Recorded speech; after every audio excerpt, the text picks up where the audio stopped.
Good afternoon, everyone. Now, welcome to the seminar series organized by CCTL Corporate Law and Governance Cluster at CUHK Law. I'm Professor Shi. I'm chairing this cluster under today's seminar talk. Now, today's seminar is concerned with a critical and pressing issue in corporate governance, and that is gender diversity. Now, as many of you might be aware of, gender diversity has been shown by a body of empirical research to positively impact on firms' performance and shareholders' value around the world. However, it is also being documented that increasing gender diversity at the board level has run into some obstacles. Now, so today we have the great honor of having Professor Ruoying Chen from Peking University to share with us her insights based upon her research on this very important topic. Now, we also have the great pleasure of having Professor Jing Song from the Chinese University to join us as a distinguished discussant. Now, before I hand over the floor to Professor Chen and Professor Song, let me say a few words of introduction to our speaker and discussant. Now, our speaker, our distinguished speaker, Professor Ruoying Chen, is Associate Professor at the Peking University Law School. She was Program Affiliate Scholar at the Classical Liberal Institute at NYU Law School, Dean's Research Fellow at UNSW Business School, and the John M. Olin Fellow in Law and Economics at the University of Chicago Law School. She was also Visiting Professor at the University of Chicago Law School, KU Leuven Faculty of Law, the Buckman Faculty of Law of Tel Aviv University, and the Koch University Law School. As a recognition of her, her standing, she was invited to deliver the 2019 Dieter Harriman's lectures in Law and Economics in KU Leuven as the global professor at KU Leuven Faculty of Law. Previously, Professor Chen worked for international law firm Freshfield in its Beijing and Hong Kong offices for over 5 years on M&As, capital market work, restructuring of China's enterprises, and disposal of non-performing loans by Chinese banks. Professor Chen holds a SJD JSD degree from the University of Chicago, M.Juris degree from the University of Oxford, and a Bachelor in Law from Peking University. Now, our distinguished discussant today, Professor Jing Song, is Associate Professor at the Gender Study Program at the Chinese University of Hong Kong, and also Associate Researcher by courtesy at CUHK's Shenzhen Research Institute. Professor Song studies gender and family issues with a focus on work and property in urbanization and migration, especially women's entrepreneurship, family life, and social status as shaped by state and the market. Professor Song has published widely in some of the top international peer-reviewed journals, including the China Quarterly, Urban Studies, Journal of Contemporary China, and the Journal of Rural Studies. Her book, entitled Gender and Employment in Rural China, was published by Routledge in 2017. Now, without further ado, may I invite Professor Chen to give the talk. Over to you, Professor Chen. Thank you very much, Professor Xi, and the invitation from the Faculty of Law of Chinese University of Hong Kong. And also, I'm very honored to have a fantastic scholar as Professor Jing Song as the discussant for today. Actually, before our meeting today, we had a very, very fruitful and very, very inspiring discussions about the topic that we're going to go through. And I should say another thank you to Professor Shi for putting us together so that we may actually see the possibility to work together in the future surrounding this topic. So it's a great honor. And also, as Professor Shi mentioned, I worked in Hong Kong for almost 2 years when I was at Freshfields Brookhouse Deringa. So sorry. So Hong Kong was actually a home to me. I'm sorry. Let me adjust my camera. Oops. Okay. Yeah, Hong Kong was a home to me then, and it's also where I started my professional training and also legal and development as a lawyer, and later as a scholar. Nowadays, I'm really, really happy to see Professor Shi, good old friends and also new friends, Jing Song, and really look forward to going back to Hong Kong very soon so that we can have face-to-face meeting and to discuss about topics that we all care about. Okay, so now I will share my slides. So during the talk, if you have any question, if you have any puzzles or anything, please feel free to stop me and raise your question. And as agreed, I will talk for about 45 minutes or so to 15 minutes, and then I will turn the floor to Professor Jing Song. Okay, so today we will talk about gender diversity of board in particular in China. And it's still a dream, I think, for people who like the idea, who are really persuaded by the empirical evidence.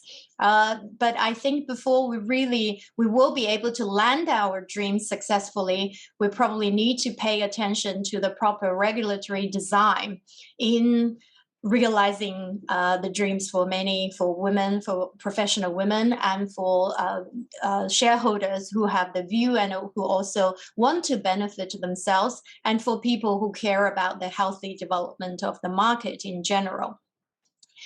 So today I'm going to cover 4 areas. First of all, I will set out the facts about gender diversity in listed companies in China, mainly about an A-share company, and I will draw some comparison with the data that I can access so that you have an idea what's the current status of gender diversity, why we want to spend some time sitting here talking about this topic.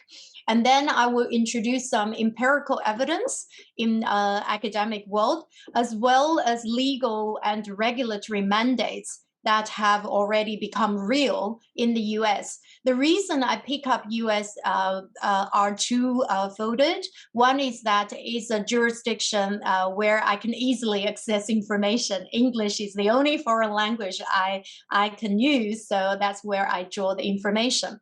But secondly, I think more importantly, out of convenience, is that the US market is probably the most market-oriented capital market. However, with very, very heavy regulation nowadays, especially led by the SEC. However, regarding gender diversity, it is still quite liberal. And what you actually see is a strong contrast between the state legislators and the capital market regulator. So you see SEC has actually already laid back without any intervention on this matter, and leaving the stock exchange to choose whatever path they want to go down. And I will introduce that. You will see the difference. New York Stock Exchange took a very, very different approach from NASDAQ, and without much interference from the SEC. But meanwhile, you will see in the US, which is famous for its small government, for having a strong influence of the liberal tradition that the government shouldn't be intervening in the market too much, where you, however, saw the state legislators very actively promoting gender diversity in board for listed companies as well as big companies which are not listed. So this contrast is very, very interesting to me, and I want to share more information about that with everyone today. And then I think with the evidence, with the legal and regulatory mandate, I think we have enough examples to show us that it's not only good, it's also feasible to try to promote gender diversity in board in listed companies. And in China, I think you won't be surprised to know that not only in the academic world, but also in the market, in market players, among regulators, the consensus is also slowly forming. However, it's still a silent topic, basically, in terms of law and regulation. And why is that? What are the challenges in China that make everyone feel like this is too far to reach? So I will share some thoughts with you, and I believe that probably the most thorny challenges lie not in law, not in people's ideological preference, but more in the specific structure of the capital market in China, and I will explain later. And finally, in response to these specific challenges rather unique to China, we need to be very, very careful about the regulatory designs, meaning which path did you choose and how do we carry out the steps to getting closer in promoting gender diversity in board in listed companies in mainland China. Okay, so first of all, I'll set out some facts. As you will see, this is the ratio of non-male board members in listed companies in major markets. So the green bar is mainland China, which is slightly above 20%. This is, of course, the average ratio. You will see that the average ratio for new emerging markets countries, the average is slightly lower than mainland China. But for the rest, you will see the global average is close to 30%.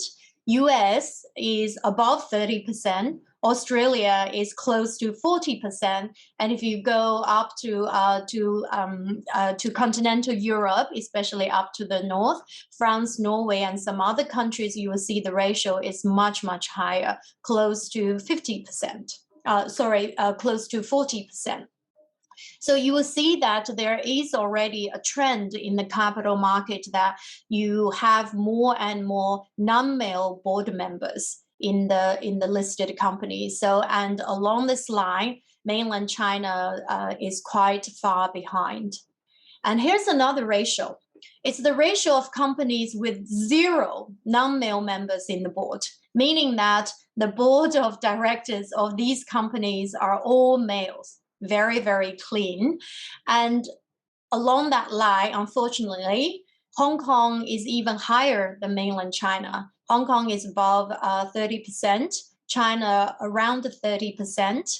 In Singapore, above 20%, and go to Japan, also close to 20%. So this actually begs some question as to whether these bars, these ratio, the reason that the ratio is so high might be relating either to the unique features of the capital market in East Asia, or maybe relating to more broadly cultural or some other reasons. If you go to continental Europe, and you will see that the ratio is much lower. There are very, very few listed companies which do not have any non-male members in their board. In Germany, this ratio is below 5%. Interestingly, India seems an outlier in Asia. India's ratio is also below 5%. In the US, it's close to 0%, meaning that almost every single listed companies in the US market already has a non-male members in their board. So this is a rather shocking contrast to me. So this is where, and here's another chart about A-share companies, in particular in mainland China.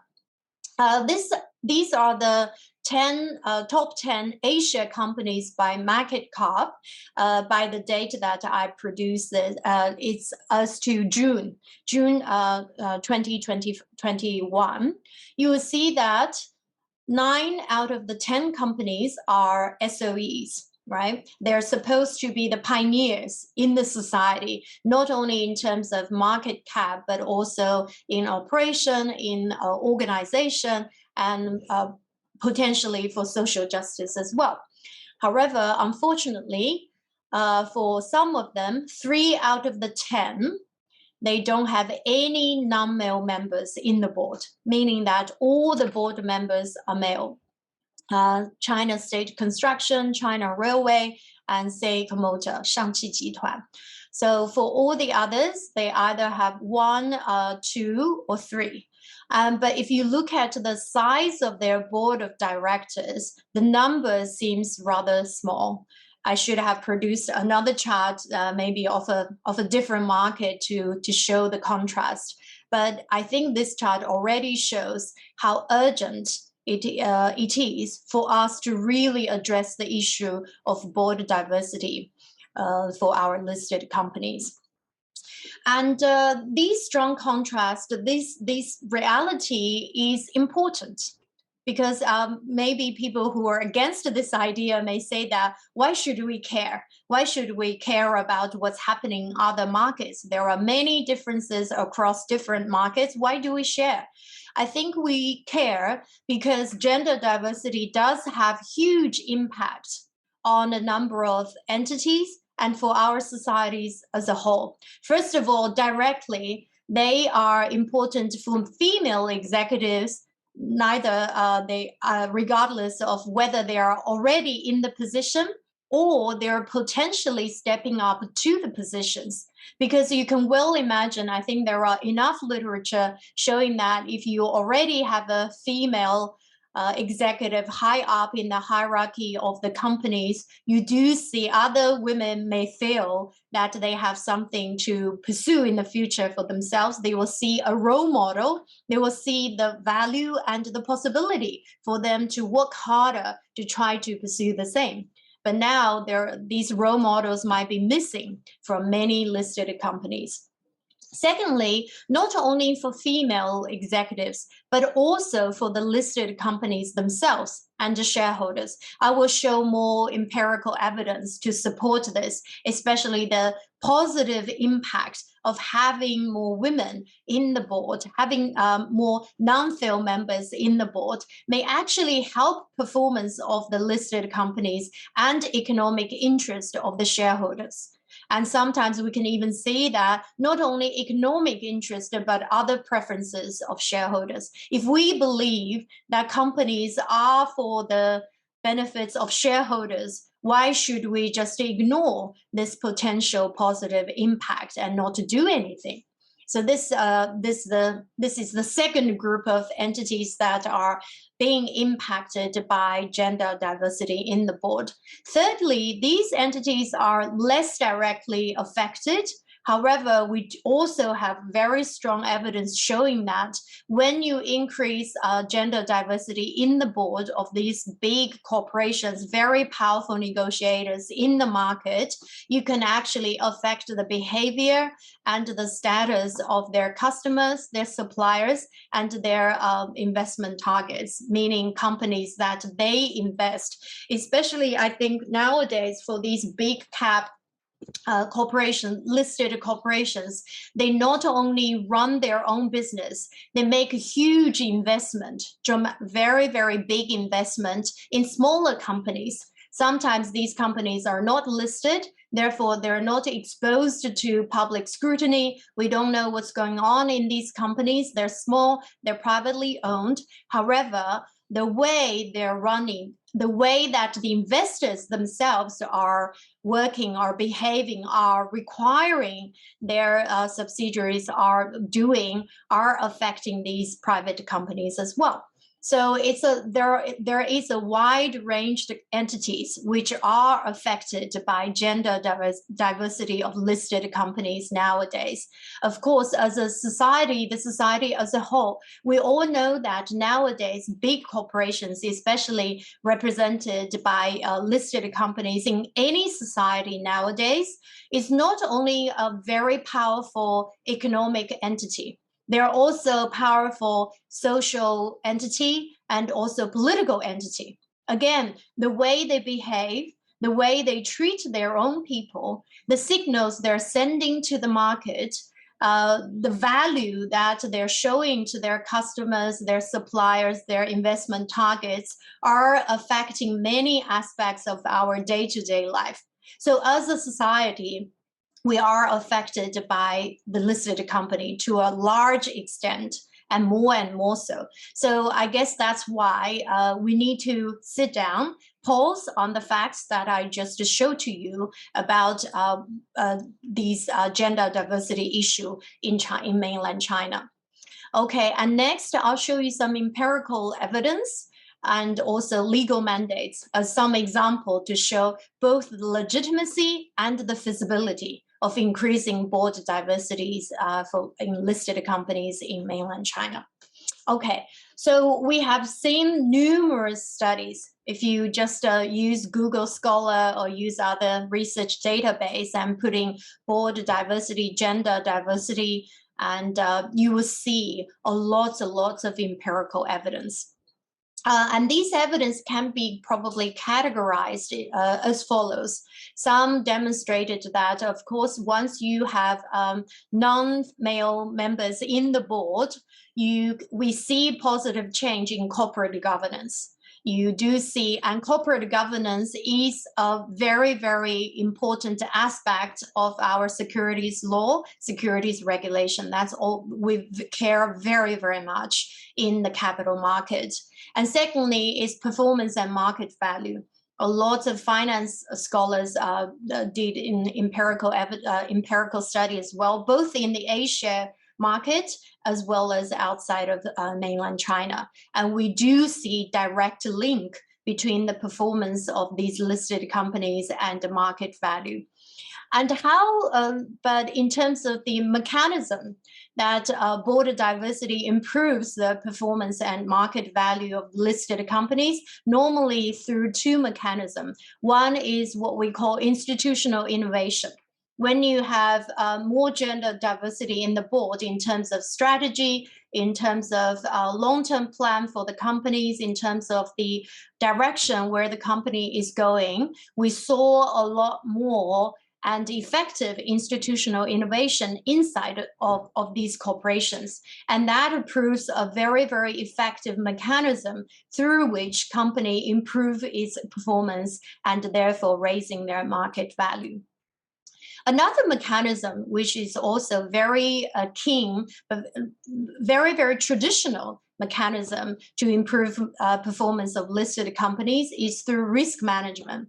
We do see strong evidence showing that when you have more non-male members, when you increase the diversity, not only gender diversity, but other diversities, but in particular gender diversity, you do see companies becoming more careful, rational about risk management.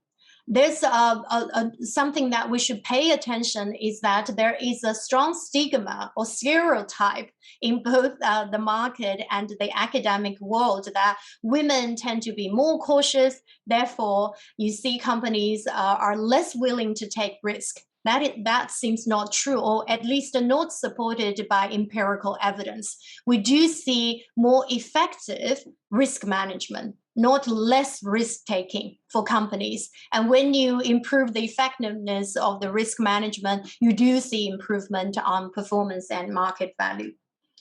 Finally, but another dimension that companies is making improvement when we see more gender diversity in the board is reflected on ESG issues.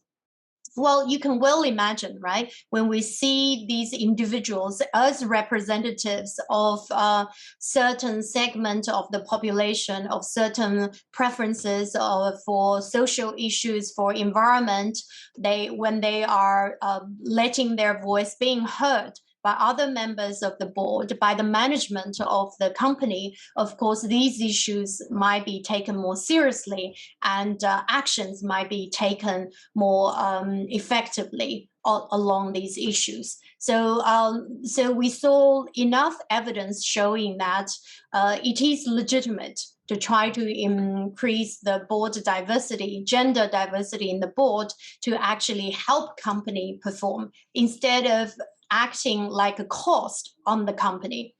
But meanwhile, there are some negative, some challenges to these positive evidence. There are also sometimes even doubts on these evidence. And one of the common doubts, I think, on this proposition is what we call queen bee syndrome in workplace. This is a very, very interesting study. There's a line of studies, empirical, both theoretical and empirical study. I'm a big fan of biology, so I dive into anything relating to biology. And the queen bee syndrome in the real world describes the problem among bees. We know that bees are very, very social animals. They have very complicated, very, very sophisticated social relationships among themselves. But what we found out is that once you have a queen for each group, so long as the queen is unique, is the only one who's being served by everyone in the kingdom, it's okay. That will mean peace, that will mean prosperity, that will mean increase of population in the group. However, the moment there's a candidate which may be challenging the dominance of the queen, there will be fight. One of them will be killed. In order to ensure the lasting peace, prosperity, and increasing population. So there has been this hypothesis that in company, this might work as well. It might just be our biological intuition that when competition appears, non-male members tend to react more dramatically, which may not be healthy for the corporation or may not be healthy for the segment, for the group of people that they're representing. So we actually saw some empirical evidence to test whether that's true or not.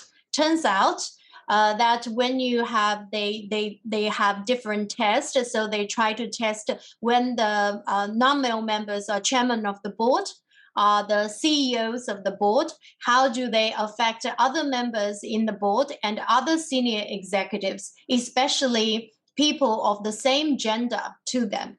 It turns out that we didn't see such a syndrome. Eventually, human beings are different from bees.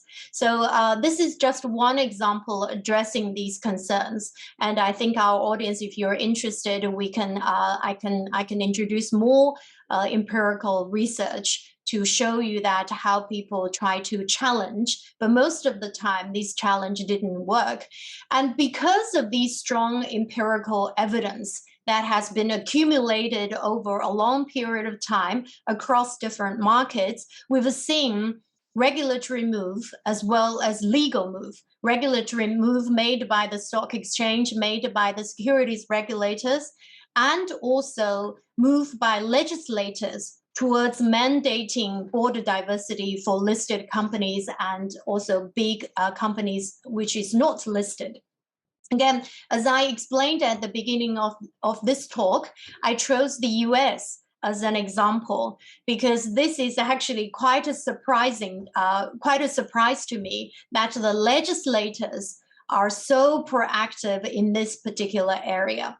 So in terms of corporation law, we know that corporation law in the US is within the jurisdiction of each state. And we've seen many states imposing quotas, either in the minimal number of non-male member of the board or the minimal ratio of non-male member in the board. So for example, I think the highest ratio that I've seen across these different states is Washington state. It's 25%, 1/4, which is quite high. And secondly, we also see not only these states impose a minimal ratio in terms of number or in terms of ratio on listed company, sometimes they require the company to keep increasing board diversity after they meet this minimal requirement. For example, in California, the law requires that the company has an obligation to constantly increase board diversity, gender diversity in the board, relevant to the size of the board. So if you want to have more board members, you need to have even higher percentage of non-male member in the board. So this is quite unique. And but meanwhile, I think given as far as I know, this is representing at least one trend in this area. And in Maryland, they extended the scope of the legal mandate to non-listed companies. So they require that if the company is big enough, even though it's not a public company, it's not listed, it still has to meet the legal mandate in Maryland, in the state of Maryland, in terms of gender diversity. And at the regulatory level, meanwhile, which seems closer to the market, we, however, saw diversity on the issue of board diversity. So NASDAQ is more aggressive. I think the regime of NASDAQ is more similar to Hong Kong, as far as I understand. They try to impose a minimal quota, which is actually quite low. So you need to have at least one non-male member in the board. And after that, you're free to do whatever. But NYSE, New York Stock Exchange, has been resisting this approach of minimal, of this approach of quota. And in multiple circumstances, the different heads of the NYSE gave reasons as to why they intentionally stayed away from trying to impose a quota. They believe that, as they stated, the market should take the run instead of the regulator, instead of the exchange, while NASDAQ seems following the trend more closely and trying to consult their their instituencies in the market towards imposing a quota in terms of board diversity. In China, it's actually quite rather silent. We've seen, as I introduced earlier, we have seen some empirical evidence in the A-share market about a similar positive impact of increasing gender diversity in the board relative to the to corporate governance, relevant in relation to performance and market cap and ESG issues. We've seen all these positive impacts. However, in the academic world, especially I think in the legal world, as well as the regulatory world, we almost haven't heard much about this. In Shenzhen, we actually saw a local piece of rules about promoting gender diversity, but that approach is rather narrow in my view, because they tend to focus on improving the welfare of women only, instead of looking broadly at other entities, especially shareholders and the companies, and also all the entities on the supply chains of listed companies. So for me, I think we need to probably address this issue, talk about this issue with a broader view as to how we can really benefit not only female group, but also the entities relevant to the market as a whole, by increasing board gender diversity in the board. However, I think there are at least two big challenges in front of us, which is rather unique to mainland China, and both are related to the market structure, in my view. First of all is the shareholding concentration. And the second is shortage in the supply of non-male candidates, and I will explain each of them. First of all is the concentration of shareholding. This is not a new phenomenon. It's not new to people who are familiar with the market, I guess.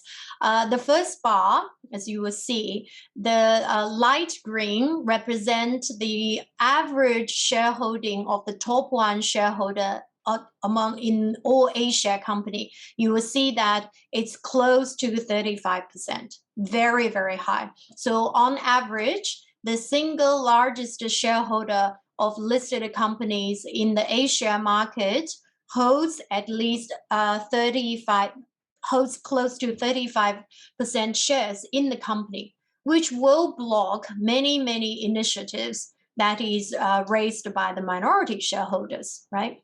So this is quite shocking. And secondly, if you look at the top 10 shareholders, because we know that I think it's very, very common in the A-share companies, as far as I understand, also very common in Hong Kong market as well, that you often see a group of shareholders which are acting almost in concert. They belong to the same group. If you look at their voting preferences, if you look at their preferences along the line of major decision of the companies, they're together. So we have a second ratio about these shareholders, which are separate legal entities. However, they're acting as if they're together, right? So if you look at the aggregated shareholdings of these top 10 shareholders in the A-share companies, is even bigger. Their shareholding is over 60%. Okay, so if you want to do something, if you want to do anything about the board, nominating board members and promoting your candidates to actually become members of the board, you would need a lot of help from these controlling shareholders. So if the controlling shareholders are not preferring for more gender diversity in the board, there's almost nothing you can do, basically. So that's a very, very big challenge ahead of us. So one may say that, well, in A-share companies, many are state companies, right? SOEs, and their controlling shareholders are the state. And given that states generally have a more wider range of preferences other than the privately owned companies like profits or welfare or economic interests, they should care more about the society in general, including gender diversity among senior executives. But as I showed you at the beginning of the talk, when we look at the top 10 A-share companies in terms of market cap, 9 of them are state-owned enterprises, and they're not doing very well along in promoting gender diversity. So there's a long way for the A-share companies to go in terms of getting enough support and getting the drive to really kick off this issue in the market. A second challenge ahead of us is the relative shortage in supply of non-male candidates, or I should say qualified non-male candidates in the market. I think this is more intuitive. China's market is of a much, much shorter history compared with other matured market, especially if you look at the size of market. I think Asia is only second to the US market, but it's much, much younger. It's younger than Hong Kong, than Europe, than Frankfurt, than Singapore, than Japan. When you have a younger economy and younger market, of course, you have less matured or qualified senior executives and board member candidates in the market. That's just natural, just setting aside other factors. And it takes some time for individuals to mature in the market. We know that the expertise, the experience of managing big corporations is not something you can learn. You can be trained at school immediately. where you can pick up just right away. It's something relating to experience. You need to have enough experience immersed in the market, even through generations, in order to really understand how can you manage a company, how can you cope with different trends in the market, how can you address different social issues along the years when the company exists in the market. So it's a very, very fine art for individuals to pick up. And unfortunately, in a rather young market and in a society where market economy, where corporations haven't existed for very long, we're simply in shortage of that. And so given these two challenges, right, we need to think about, okay, this is the reality in China. So is there anything we can do?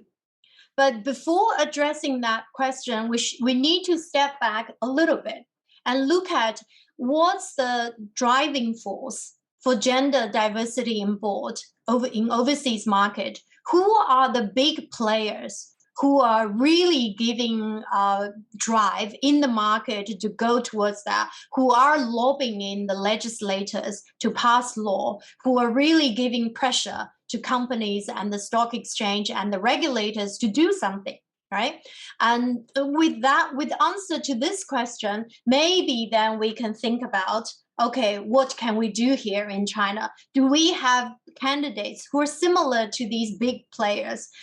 Where can we get these drive and power and momentum similar to what's happening overseas? Maybe there will be mistakes for us to learn. Maybe there are good examples for us to learn.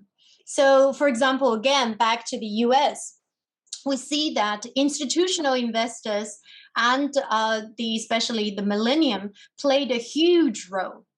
This is quite different, I think, from the circumstances back in the 1960s and 70s, where you have more of social thinkers, big thinkers, philosophical preferences for gender diversity, for the awakening of women, for women to participate in the society actively in every corner, including in the market.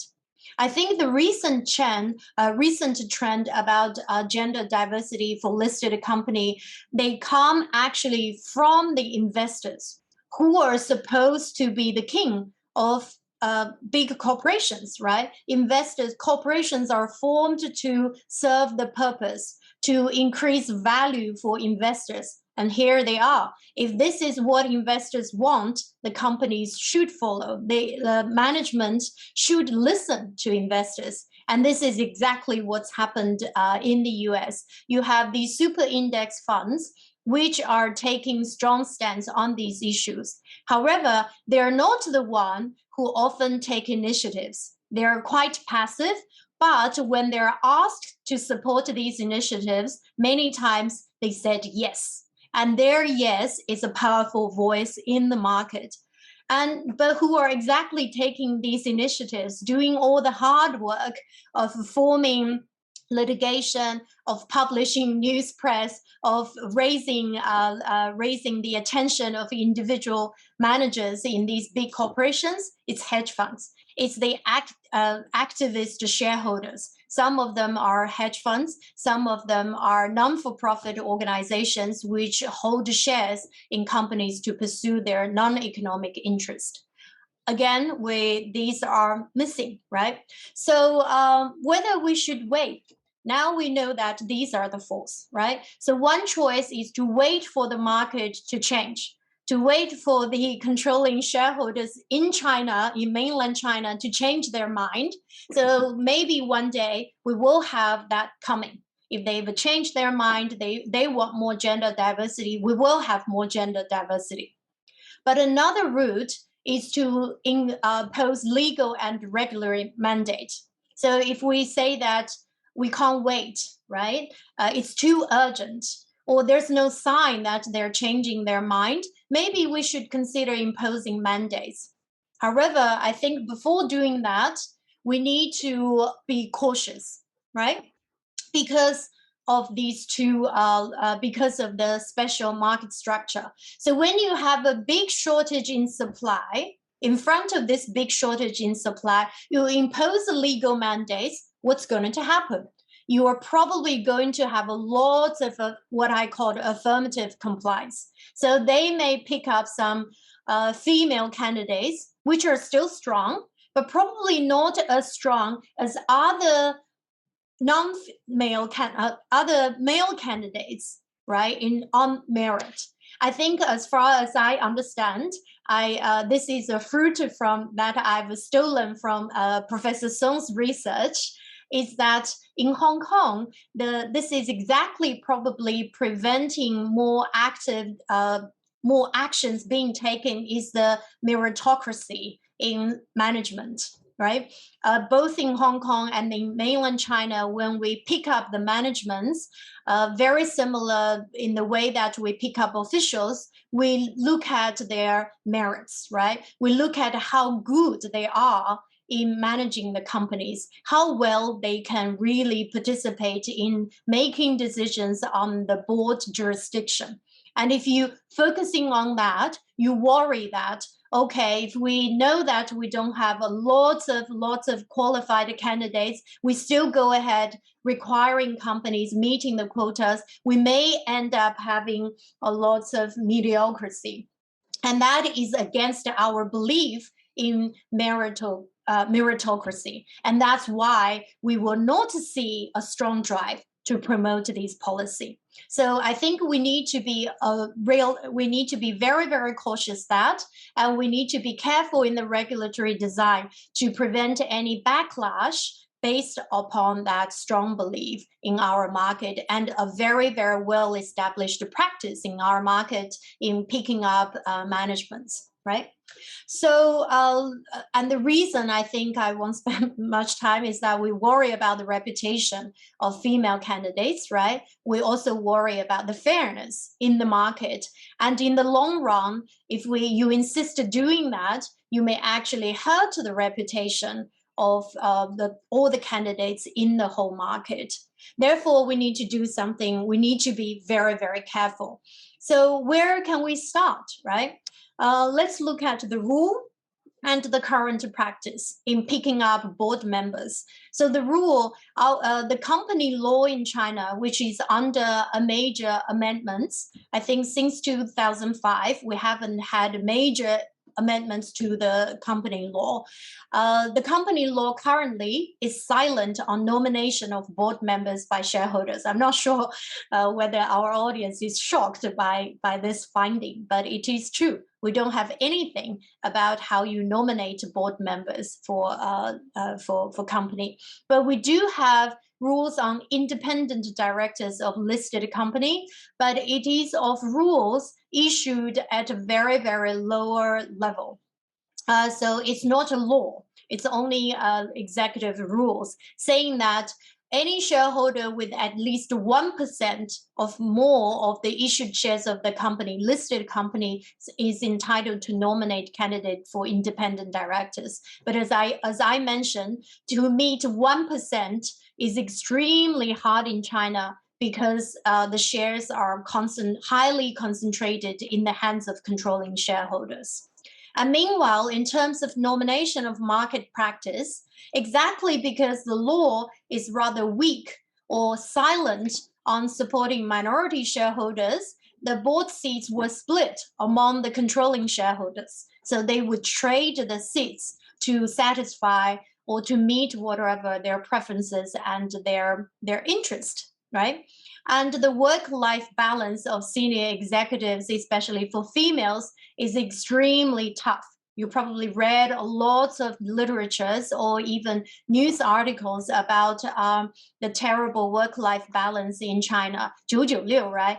For the big tech companies, workers, including senior executives, work very hard. Among lawyers, I had a first-side witness about how hard lawyers working, and investment banks in the whole market. Everyone works very, very hard. So that's the reality, right? And this is just a cartoon about how they split the seats of board members. You pick up the friends, and the board members know they want to be friends with the controlling shareholders. So you can well imagine that even if you pick up some non-male members, they're still going to be friends of the controlling shareholders. So in the end, unless you really work on that, the market practice is a very, very strong hurdle. Here's another cartoon of the mom. I think it's about the US, I think, but it's also very true in China. Okay, so on the regulatory design, what I suggested is a regime very similar to that in Hong Kong, comply or explain, meaning that we're not going to issue a mandate that is applicable or that is binding on every company, right? We say that we want you to meet the target, but meanwhile, you have the freedom not to, so long as you make disclosure, right? And so the quota is also relatively low. If you are thinking about some quota in terms of complying, encouraging company to comply, I think one is probably a good place to start. Some would say that, oh, it's useless if you say one, because there are already many companies which has more than one. But meanwhile, as I showed you at the beginning, that there are still about 30% of listed companies in Asia market which doesn't have any non-male members in the board. So I guess it's a good place to start. But more importantly, it's likely to trigger a race to the top because of the disclosure regime, right? So we gave the listed companies the freedom to explain, to avoid the one-size-fits-all or the downsides of that, to avoid superficial compliance or affirmative compliance. But meanwhile, the companies are not free to just stay away from this mandate. In fact, they have to set their own target or their own quota to meet by the shareholders, right? So they need to set a specific date to meet this target. And they also need to tell people their specific approach and measure to ensure compliance with the new date. So it's like setting up a target, a goal for a certain date in the future, and then tell us what's your plan in getting into the future, right? So we can imagine that this is just a showcase in their annual report that they need to explain to people the goal and also set out the specific measure. We don't need to go into the details of that. But meanwhile, I think we need to impose some kind of assessment mechanism, right? Because otherwise, if you just let companies to go out and setting out targets, what we very often see is a failure in meeting these targets. We saw many financial targets companies set. When they failed, nobody really knew, nobody paid attention, and they all got free out of that. And we definitely don't want that for gender diversity target here. So I think we need self-assessment. And the way to enforce this self-assessment is to require company to make a disclosure in their annual report. And the board members should take responsibility in that disclosure. And meanwhile, we can consider some form of third-party evaluation. But I want to emphasize that it's nothing like an audit of every listed companies, because I truly believe it's a bad idea, partly because these practice and the target even can be non-standard for listed companies. Companies, they're in different industries, they have completely different circumstances in terms of their needs for board members. Therefore, they shouldn't be forced to measure themselves against one measure, right? I think that will be wrong. So it's not audit. However, it's a random check by a third-party evaluator. The evaluator will look at what they disclosed and then will check what they actually did. And if there's a huge gap, we hope that we will know. They will be alerted and then they will be challenged in front of the market. and it should be hired by the exchange or the regulator of the or the regulator for the overall performance of the system as well, because we not only want to know how individual companies are doing, we also want to know whether this idea, whether this system is beneficial at all. If we've made a huge mistake along the way, we want to know early, we want to be able to take action. So in the end, it's all about really improving gender diversity, improving gender fairness or fairness for the society as a whole in the workplace, especially among professionals. Okay, so thank you very much. And I look forward to questions and comments, and here's my email. Thanks again to Professor Xi for the invitation, and I really look forward to comments from Professor Song and more discussion from the audience. Thank you very much. Thank you, Ruoying, for your illuminating talk. This is, I think you have presented a rather balanced view, and your assessment of the issue is really thorough. I think the audience, including myself, has learned a lot.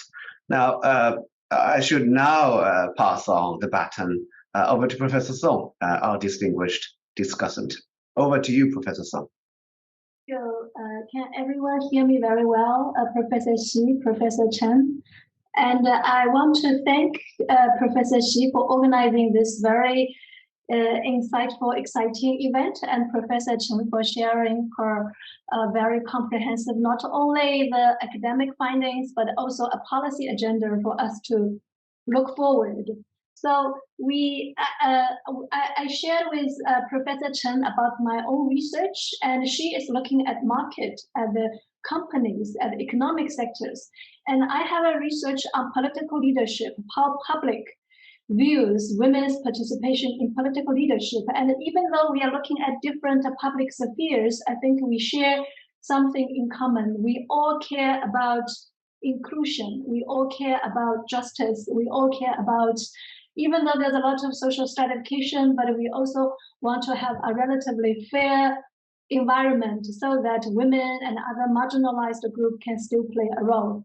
So I also want to relate the very interesting, insightful findings to my research on the political sphere and see what's the common conclusions and what kind of possible suggestions that we can make. So this study is commissioned by Equal Opportunities Commission in Hong Kong, and we studied how the public look at women's participation in political leadership.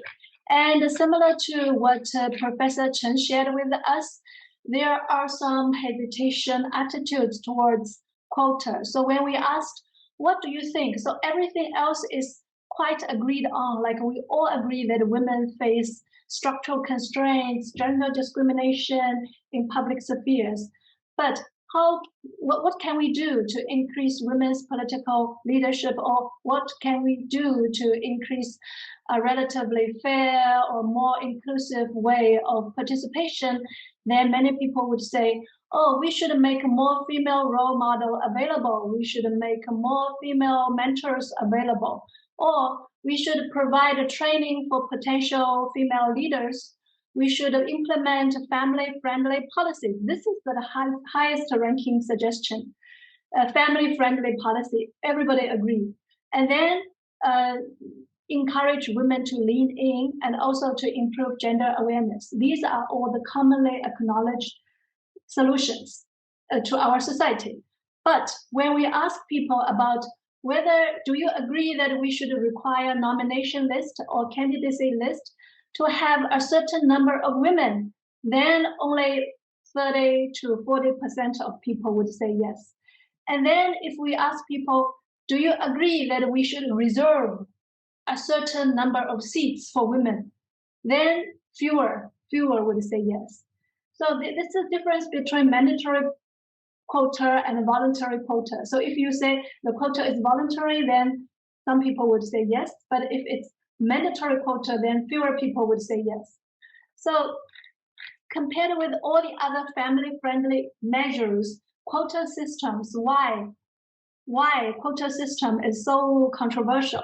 So we used 2 surveys, and we also do a lot of in-depth interviews to collect people's opinions. And the result is 1/3 of the respondents from the general public would show support for quota system, and only 1/5 from the political leaders. It's quite a surprise, would say yes, would show support for quota systems. So according to further in-depth interviews, then there are 2 reasons. So I want to address 3 points corresponding to Professor Chen's finding. First, I echo what she emphasized on meritocracy.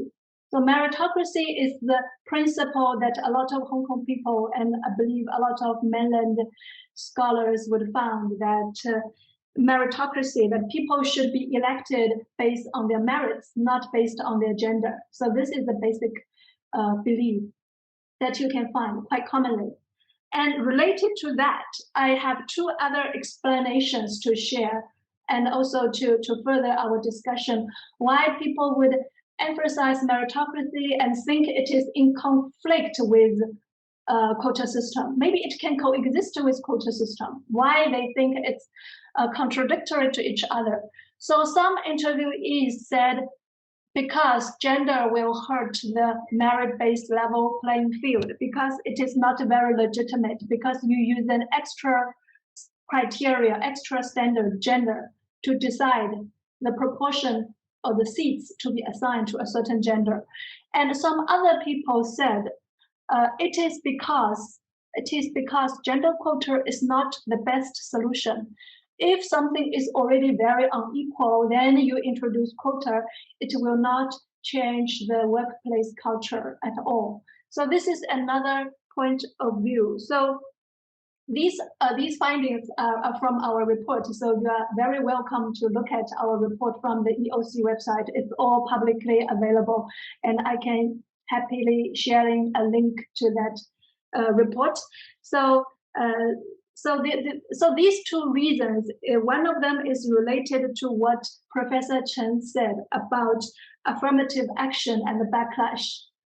Because it is questioned that whether quota system is something legitimate, then people will worry about tokenism, that women were considered something, they use their gender as a token to bargain, to struggle for something. And if a woman is elected based on quota, she will feel extra social pressure, extra shame. So if you look at all the systems in which women are having reserved seats, and if you were told that this person got this place based on reserved seats, then it's possible that she will be looked at differently. So there is something stigma, there is some kind of negative reputation attached to this kind of tokenism or this kind of quota system. So this is a way about whether this procedure is legitimate or whether this procedure is allowed, is quite justifiable or acceptable by the public. So this is one possible explanation. Another possible explanation is from a lot of women, they feel, so this is also the major findings from a working paper of me and my co-author, that women would worry that even though you have quota system, you will not be able to change people's gender discrimination, gender stereotype. People will still believe that you get this position because of gender quota, but your capability and your merits were being questioned. So based on these two possible reasonings, I also want to share from the regression models, we find who will be more conservative, who will be more against quota system. And we find that the suspicion of gender quota system was related to gender stereotypes of women's qualities. So men are found to be more frequently related with visionary, being in control, and women are more likely to be related to compassionate and kind and caring. So these kind of gender stereotypes, if you have this kind of beliefs, it is more likely that this person will hold suspicion of gender quota systems. Another factor is the advantageous socioeconomic background. So if the respondent is relatively better off economically, in social status, then it's very interesting, right? We think that if you have higher education, you will be more supportive of gender quota system. But the result is if you have already attained a certain kind of socioeconomic status, you will be more likely to deny there are structural constraints because you already overcome that. So you will deny there's no structural constraints. So if you ask the successful women, right, if you ask successful, have you ever encountered gendered obstacles? Very likely there's a tendency. I'm not saying everybody, but some successful women will avoid talking about gender. They want to emphasize their merit, right? They want to emphasize their capability. They want to emphasize their leadership. They do not want to emphasize their femininity. They do not want to emphasize how they are constrained by the gender stereotypes. So this is against their own interest. So potentially associated with the denial of structural constraints and emphasis on individual efforts. So if you are strong enough, if you are good enough, you are able to overcome the structural constraints, right? So because you already overcome that, so you say there's no such gender constraints, because strong women will not be stopped by structural constraints. So this is our very surprising finding, right? You're successful and you refuse to help other women, and you say there's no gender gap, there's no gender constraints because you already overcome that. And successful men are also similarly having this tendency. So these are the basic academic reasonings behind our common findings, behind people's reservation and suspicion about gender quota.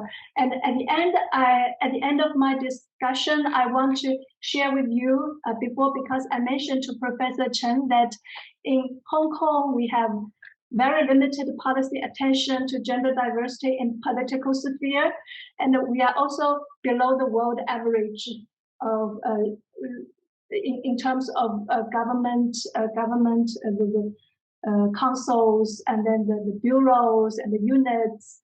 But there is one exception. We have quota settled, which is called gender benchmark, which is not mandatory, but voluntary. In ASB, advisory and statutory bodies, we do have. So the gender benchmark was originally set at 25%, and then it was adjusted to 30%, and then it was adjusted to 35%. So because it has been achieved, the previous goal has been achieved, so the ASB will propose a new goal, a new gender goal. So it has been improved from 25% to 35%. So these are the good signs, even though there are incremental improvements.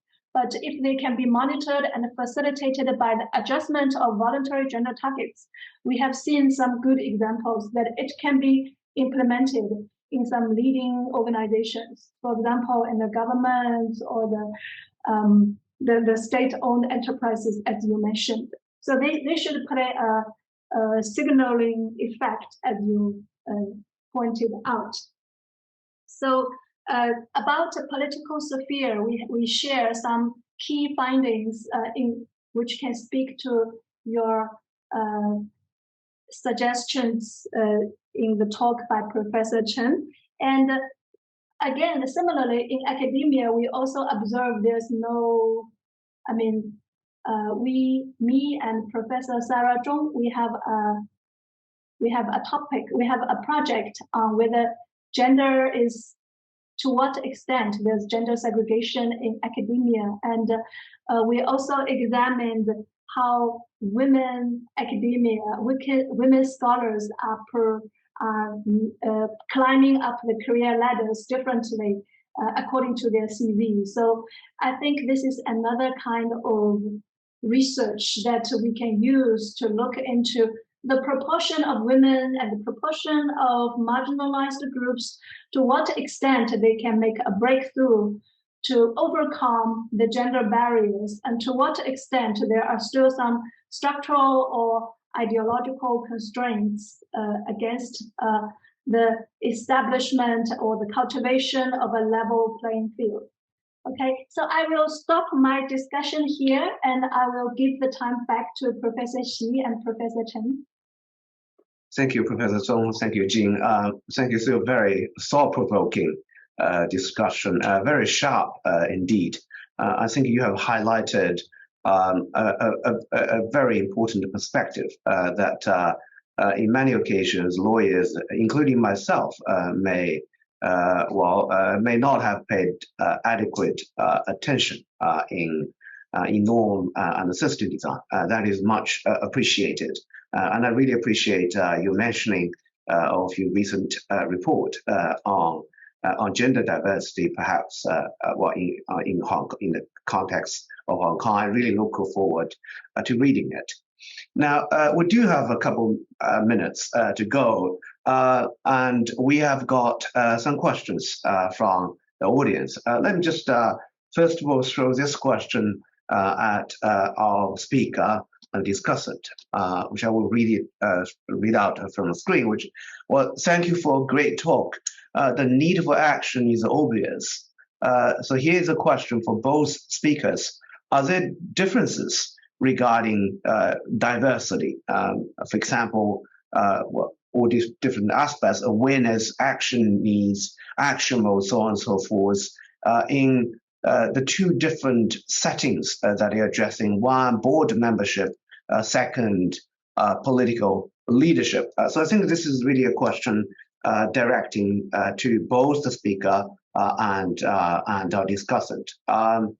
Should I ask you to respond first, Professor Chen? Okay, thank you very much for the question.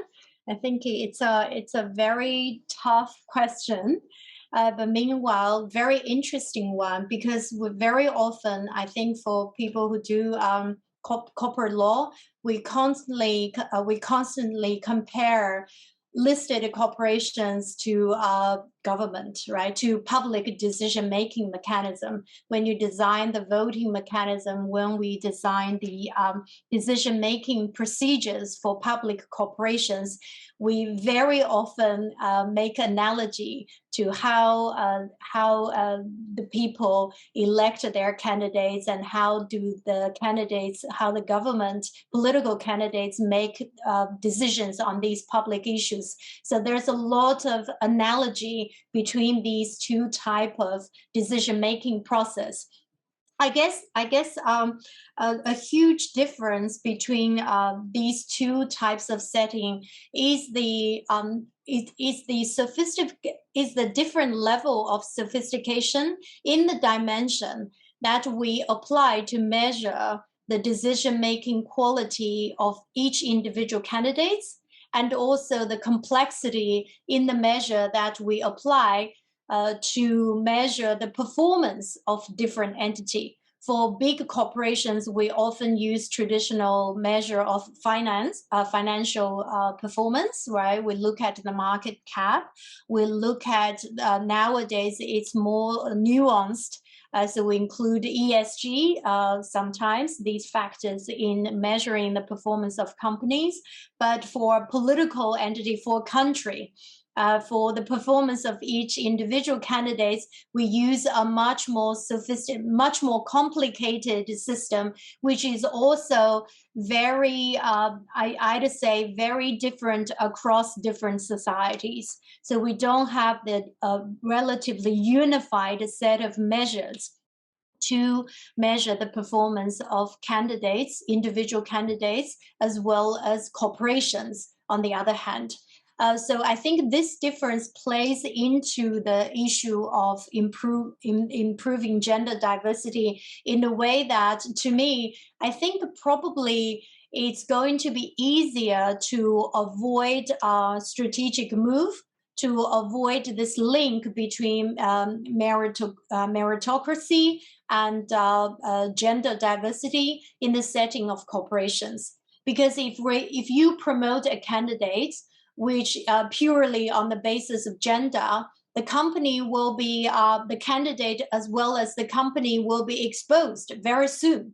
Because if you have lots of women in the board, on the other hand, the company's performance crashed and the market cap crashed, people will know immediately that this is a wrong decision. This is not a good candidate. This is going to damage the reputation of gender diversity. But in a political setting, because the decision making are measured around many, many dimensions, it is very, very hard to actually say white and black that this candidate was the wrong candidate.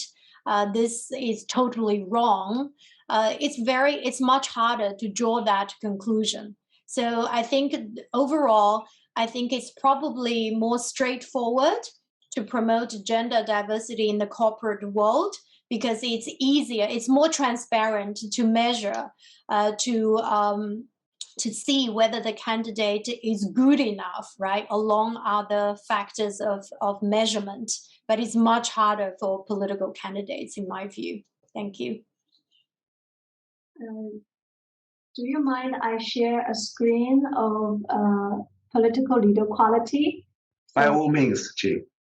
Okay, so I want to share the graph about who will be a good political leader. So I think that speaks to Professor Chen just mentioned that it is straightforward in corporations that if you can make money, you will be a good you will have good performance in the market. But in the political sphere, there's a lot of concerns, a lot of stakeholders that you need to speak for the minority. Every group should have their representative, whether you are going to speak for the weak, vulnerable, marginalized, but you still take care of the majority. So there's a lot of things to evaluate. So these are the questions we ask. What do you think about leaders?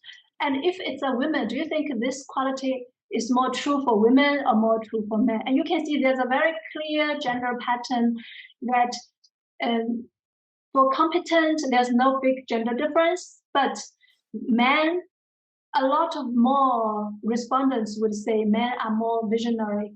And a lot of respondents would say women are more persuasive or compassionate. So the blue line side is about women, and the red lines representing men. They think this is true for men. So there's a very clear gender pattern about hardworking.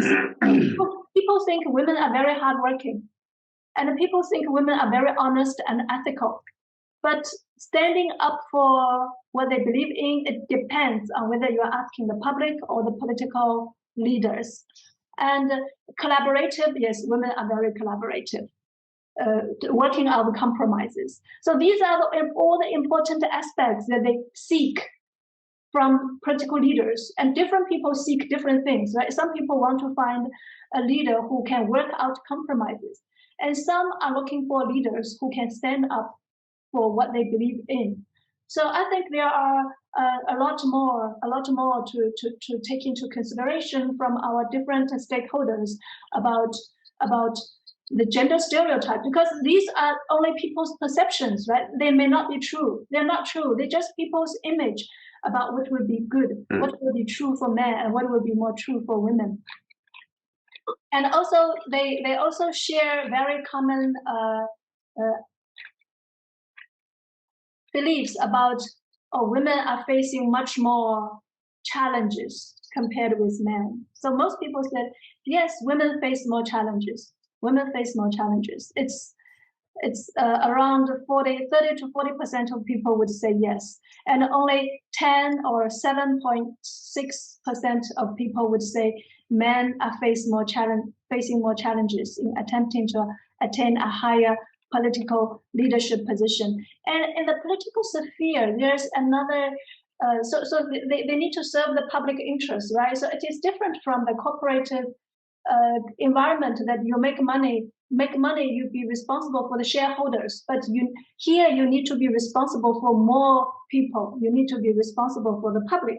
So that's the difference. You need to be more ethical or more honest, or you need to. There's another concept of glass cliff. a glass cliff. Maybe you already heard about that. It's about when the society is in crisis, then a female leader will be put in position. So this is called a glass cliff. You are put on the cliff. So it is different from glass ceiling. So you can see in the recent decades that when a society is in crisis, then a woman is being put there in a very dangerous position to see how she will handle that and whether she will pull this society through the crisis. So I think political sphere is quite multi-dimensional, complicated sphere that when we talk about it. So just to share with you some interesting findings. And most people would say women's barriers, huge, tremendous, right? So domestic responsibilities, traditional attitudes, men, many more respondents would say that this is an obstacle for women. It's not an obstacle for men. So it's quite commonly recognized. But when you look at what should we do, then people would say, yes, we can be family friendly, but if we talk about quota, no. So this is a huge, sharp contrast between what can we do. We say, yes, women suffer, but how to solve that?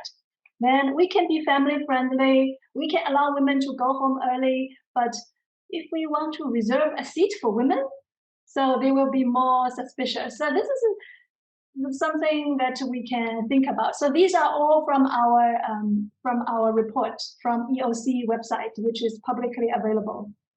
Yes, I will stop. Thank you so much, Ruoying and Jing, for such a lively and such a fascinating exchange. I think it's all my fault. I think we have overran a little bit.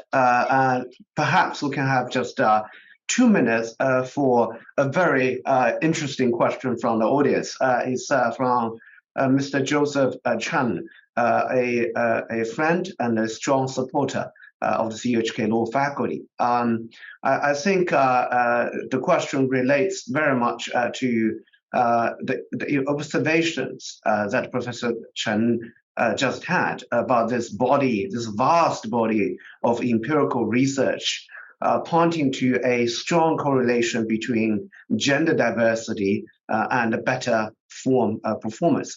So Mr. Joseph Chen also mentioned an interesting paper authored by Professor Calder Wang and Professor Gompers, showing also supporting that theme, but in the context of venture capital. Now, so the question here is, if the empirical evidence is overwhelming, then will the increase in gender diversity on a company board happen spontaneously without regulatory intervention, given the positive benefits shown by empirical research that gender diversity will engender, or is it more regulatory oversight required in order to catalyze the change? So I think that's perhaps more of a question to our speaker, Professor Chen. Thank you very much to Joseph, and in sharing this interesting article. I'll definitely go to read it. This is going to be the first thing I'll do after the talk. And meanwhile, you asked a very, very tough and interesting question. I don't have a crystal ball to look into the future. I hope, I do wish to say that, yes, let's wait for the market trend to change. Let's wait for the wind to flow in and to swipe the market. But unfortunately, I think on this particular issue, and given the particular market structure in mainland China for A-share companies, I think my answer would be probably a no. If we just keep waiting without doing anything, I think it's very, very unlikely that this issue will become will be recognized, certainly be recognized and be actioned on by the A-share companies. I cannot rule out completely the possibility, especially given that we're seeing more and more new companies coming to A-share to list their shares. partly because the market is getting deeper, it's getting broader. It's more, it's in general probably more attractive to investors and to companies, to entrepreneurs on one hand. And meanwhile, we do see the shock that is happening in the US especially, that is pushing some high-tech companies coming back to Hong Kong and to Asia companies, with the different types of company with value, which is run by a much younger generation and also backed up by investors who are also of a much younger generation, much more exposed to social justice, to other values. There may be change, but I think this change might be quite limited. It's possible, but quite limited. And so that I think I still have to go back to my initial conclusion that we probably do need some kind of intervention in the market to fight against the very, very strong traditional trend of controlling shareholders, splitting the seats for the pure benefits, pure private benefits of themselves instead of the corporation as a whole, because we need to pay attention that the empirical evidence is more generally on the performance and the market value of the corporation instead of the private interest or the insider's interest of the controlling shareholders. There could be a divergence between these controlling shareholders and the corporation as a whole. So the controlling shareholders may not still have enough incentives to do anything to benefit the corporation as a whole, including the minority shareholders and all the members on the supply chain. So the incentives might not be as strong.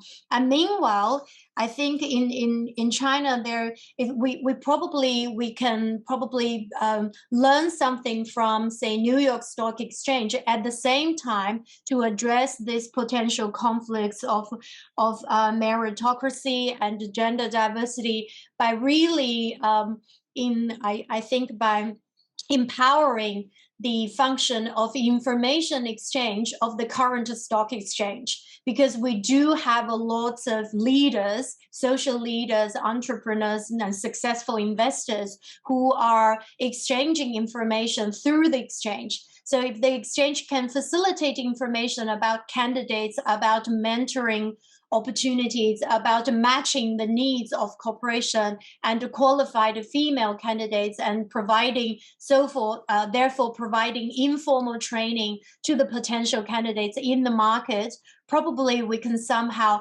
help address one of the challenges that I flared out in the talk, that we can help the supply, increase supply of qualified candidates in the market eventually. Okay. Thank you very much. Thanks very much, Ruoying.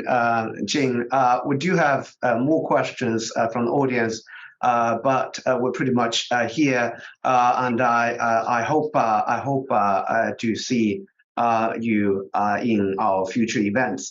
Now, I just want to thank you on behalf of the CUHK Law faculty to our two distinguished female academic leaders for bringing us such a wonderful talk today. And a thank you also goes to the audience for the great questions you have raised.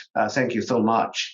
And just very quickly to conclude, I think the way that a society approaches the question of gender diversity, be it in the corporate sector or be it in public life, says a lot about the nature of our society. And I hope today's talk will help to catalyze such a conversation in Hong Kong and perhaps in mainland China and beyond.